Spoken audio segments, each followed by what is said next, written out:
warahmatullahi wabarakatuh.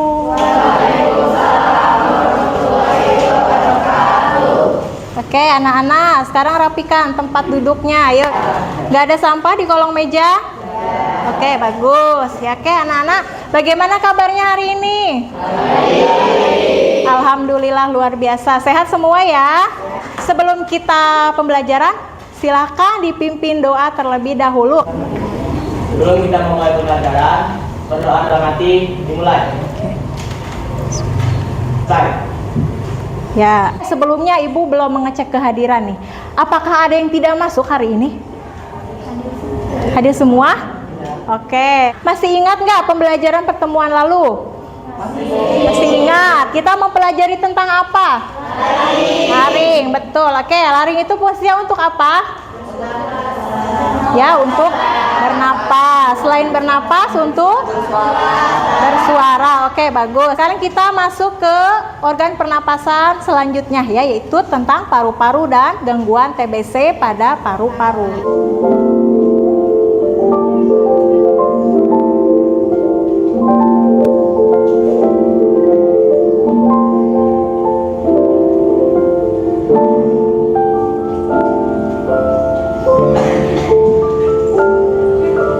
Nggak kuat boleh brilian, yang kuat berarti brilian paru-parunya ngap.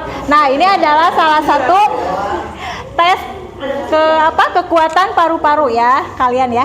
Kalau di nomor 2 berarti tandanya masih normal. Misalkan kalau yang dari 0 sampai ke 2 itu udah ngap, berarti ada sesuatu dalam paru-parunya ya. Yang kelima berarti tandanya strong lungs, berarti paru-paru kalian kuat ya. Nah, tadi yang di nomor 8 itu ya artinya paru-paru kalian mendekati super. Terus apalagi nih yang lebih hebat, kalau bisa bertahan napas sampai ke 10. Berarti tandanya paru-paru kalian super. Untuk tujuan pembelajaran hari ini ya, Ibu ingin anak-anak Ibu dapat memahami gangguan pernapasan pada organ paru-paru. Lalu dapat menganalisis faktor penyebab gangguan TBC pada paru-paru. Karena di Karawang ini sekarang memang sedang agak naik ya kasus TBC. Nah, jadi kita ingin mempelajari ya TBC itu penyebabnya apa sih? Terus bagaimana solusinya biar kita tidak terkena TBC ya, bagaimana cara mencegahnya. Nah, lalu membuat poster upaya menjaga kesehatan pernapasan dari gangguan TBC. Nah, disiplin dan tanggung jawab dalam memahami gangguan sistem pernapasan manusia pada organ paru-paru dari TBC dan menyajikan hasil karya poster. Oke, selanjutnya ini tentang paru-paru ya, struktur, dan kita simak videonya. Paru-paru terletak di dalam rongga dada, dilindungi oleh struktur tulang selangkah. Rongga dada dan perut dibatasi oleh suatu sekat disebut diafragma. Berat paru-paru kanan sekitar 620 gram, sedangkan paru-paru kiri sekitar 560 gram. Masing-masing paru-paru dipisahkan satu sama lain oleh jantung dan pembuluh-pembuluh besar, serta struktur-struktur lain di dalam rongga dada. Selaput yang membungkus paru-paru disebut pleura. Adapun struktur paru-paru terdiri atas trakea, bronkus, bronkiolus, alveolus, pleura, dan diafragma. Selanjutnya kita bahas fungsi paru-paru yuk. Dalam sistem ekskresi, fungsi paru-paru adalah untuk mengeluarkan karbon dioksida dan uap air. Dalam sistem pernapasan, fungsi paru-paru adalah untuk proses pertukaran oksigen dan karbon dioksida di dalam darah. Dalam sistem peredaran darah, fungsi paru-paru adalah untuk membuang karbon dioksida di dalam darah dan menggantinya dengan oksigen. Nah, paru, kita struktur ya. Struktur paru-paru tadi terdiri dari apa aja? Yang pertama ya, trakea, bronkus, diafragma, lalu bronkiolus. Fungsinya itu untuk apa? Bernapas. Pernapasan? Pertukaran karbon dioksida dan oksigen. Ya, pertukaran O2 dan CO2, betul Taisila ya. Ini ada video tentang gangguan TBC ya. Nah, kita simak dulu. Menjadi sumber penularan untuk orang di sekitarnya. Jadi inilah yang membuat kita capek sendiri, kewalahan karena transmisinya terus terjadi dan kita gagal melakukan upaya menyetop transmisi ini. Kalau kita lihat kisaran angka sebetulnya kalau dari sisi kematian lebih banyak TB dibandingkan COVID. Cuman anehnya kenapa kita lebih serius dengan COVID tapi tidak serius dengan TB. Kalau kita hitung, maka setiap 1 jam ada 11 orang di Indonesia yang meninggal karena TB. Tadi apa yang bisa kalian pertanyakan? Kira-kira tanya tentang apa dari video tadi? Tadi kan kasus TB ya, kasus TB di Indonesia itu ya. Nah itu ya pertanyaan mendasar. Nanti kalian boleh tulis ya di LKPD. Oke, selanjutnya akan Ibu bagikan LKPD-nya. Kita membuat poster ya. Oke, ini tiap kelompok Ibu bagikan 2 ya.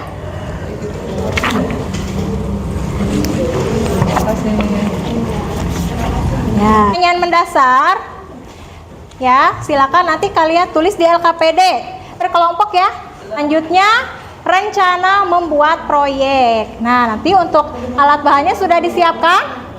Oke, sekarang boleh dikeluarkan. Lalu alat bahannya ntar tulis di LKPD ya, LKPD 2. So, Kak.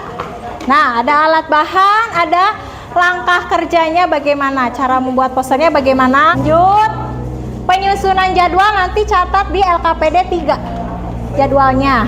Berarti kita kesepakatan membuat hari ini selesai. Hari ini juga ya. Selamat berdiskusi dan mengerjakan proyek. Waktunya 30 menit ya. Di LKPD 4. Coba di situ membuat proyek dibuka nak. Yang LKPD 4. Nanti itu dituangkan di poster ya. Dituangkan di poster. Buat poster semenarik mungkin dan sejelas mungkin agar pembaca merasa tertarik, akan menilai kerjasamanya, diskusinya kompak enggak, keterampilannya juga ya.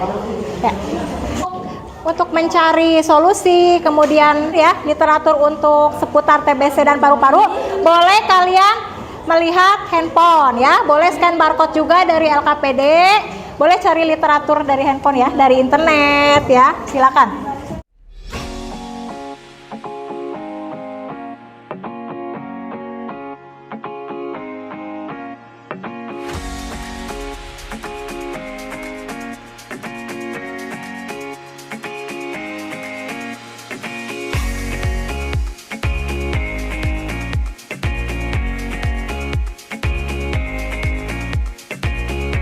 Stay di tempat nanti difoto ya, ada yang foto yang temannya lagi berkunjung gitu kan, ada yang notulen lagi menjelaskan, difoto ya, difoto nanti boleh kirim ke WhatsApp Ibu ya, membuktikan bahwa kalian bekerja sama dan melakukan diskusi hari ini ya. Yang kedua pada saat yang ketiga membuang dahak di tempat yang dan di tempat yang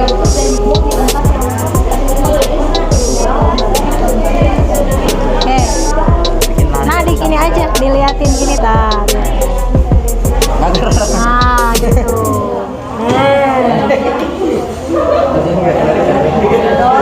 Harus berolahraga secara teratur. Minimal 1 minggu sekali, kalau kerja 2 sekali lari jogging gitu ya, biar kalian gak mager. Usahakan menerapkan pola makan bersih karena kebersihan itu adalah sebagian dari terus konsumsi makanan yang bergizi, sayur-sayuran, buah-buahan, dan kurang-kurangnya yang banyak minyaknya.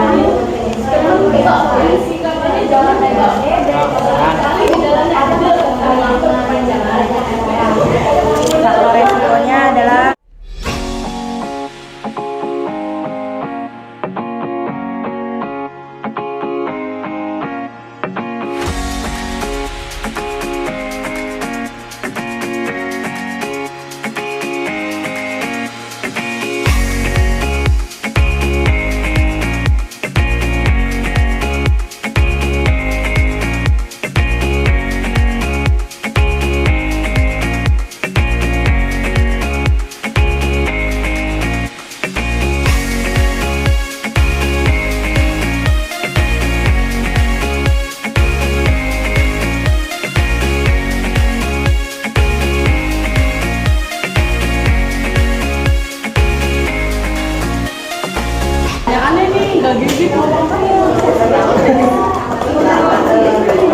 ya, merawat kualitas lingkungan dan etika batuk.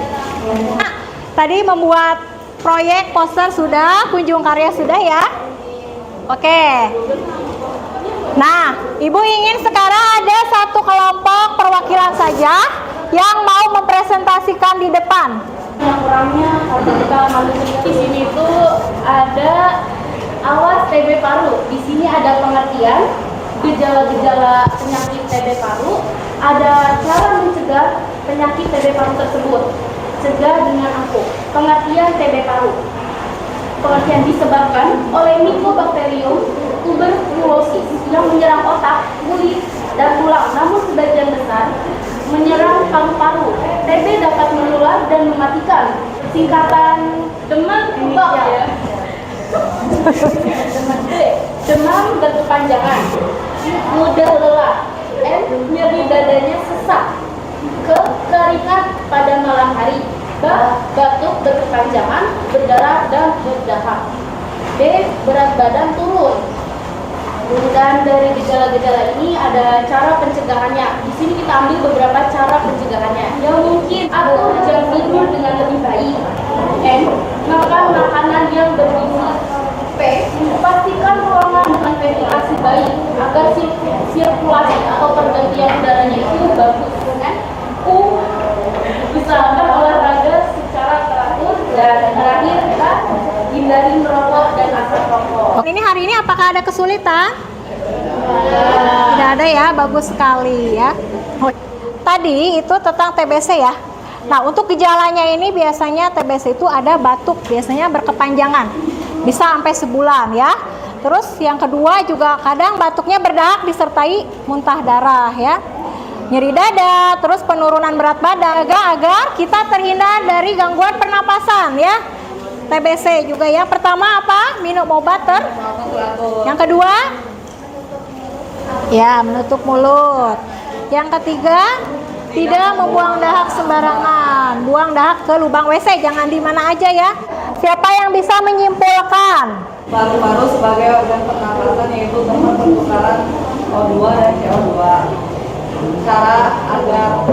Cara upaya mencegah rusaknya paru-paru adalah dengan kata antap.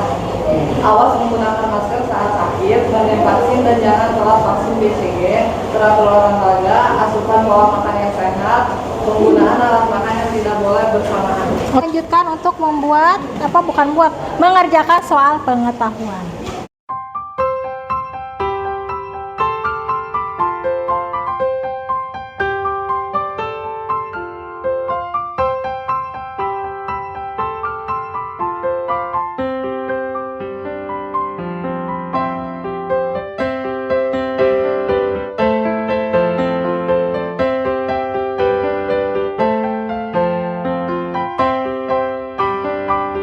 Perasaan kalian setelah pembelajaran hari ini? Nah, oke, alhamdulillah ya. Nanti ada juga itu di barcode cara pengisian refleksinya ya. Nanti diisi sejujur-jujurnya ya. Nah, lalu yang kedua, apa yang sudah kalian pelajari hari ini? Tentang paru-paru dan TBC ya. Apakah ada kesulitan dari pembelajaran hari ini?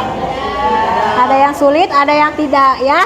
Untuk pembelajaran berikutnya kita akan membahas tentang sistem ekskresi. Selesai, alangkah baiknya sebelum kembali ke rumah masing-masing, berdoa menurut Kementerian Komunikasi, berdoa dalam hati, mulai. Assalamualaikum warahmatullahi wabarakatuh. Waalaikumsalam warahmatullahi wabarakatuh. Anak-anak langsung pulang ya, nggak boleh ada yang keluyuran kemana-mana.